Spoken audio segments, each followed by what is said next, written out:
ഇതിൽ മന health actually എവിടെയാണ് centre നമുക്കുള്ളത്, അല്ലെങ്കിൽ ഇപ്പോൾ ഒരു വേറെ ഏതെങ്കിലും സെന്ററുമായിട്ട് കൊളാബ് ചെയ്തിട്ടാണോ വർക്ക് ചെയ്യുന്നത്, അസോസിയേറ്റ് ചെയ്തിട്ടാണോ എന്നുള്ളതൊക്കെ ഒന്ന് ജസ്റ്റ് അറിയണമെന്നുണ്ടായിരുന്നു. മാനയ്ക്ക് ഇപ്പം 3 സെന്റേഴ്സ് ആണുള്ളത്.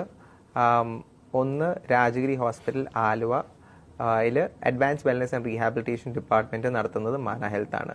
സോ ഹോസ്പിറ്റലിനകത്ത് തന്നെ ഒരു ഡിപ്പാർട്ട്മെന്റ് ആണ് മാന മാനേജ് ചെയ്യുന്നത്.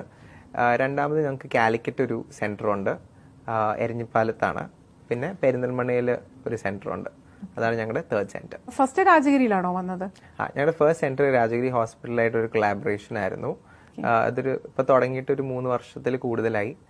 ആ ഒരു സെന്ററിന്റെ സക്സസിന്റെ ബേസിസിലാണ് ഞങ്ങൾ കാലിക്കറ്റും പെരിന്തൽമണ്ണയും സെന്റേഴ്സ് എസ്റ്റാബ്ലിഷ് ചെയ്തത്. ആക്ച്വലി ഫസ്റ്റ് തന്നെ രാജഗിരിയൊക്കെ അത് അസോസിയേറ്റ് ചെയ്ത് വർക്ക് ചെയ്യണമെന്നുണ്ടെങ്കിൽ തീർച്ചയായിട്ടും അതിന്റെ ആ ഒരു ബെനിഫിറ്റ്സ് മനസ്സിലാക്കിയിട്ട് തന്നെ ആയിരിക്കണം. ആബ്സല്യൂട്ട്ലി. അത് ഞങ്ങൾക്കൊരു വലിയൊരു ഓപ്പർച്യൂണിറ്റി ആയിരുന്നു. പക്ഷെ രാജഗിരി ഹോസ്പിറ്റലിൽ ഒരു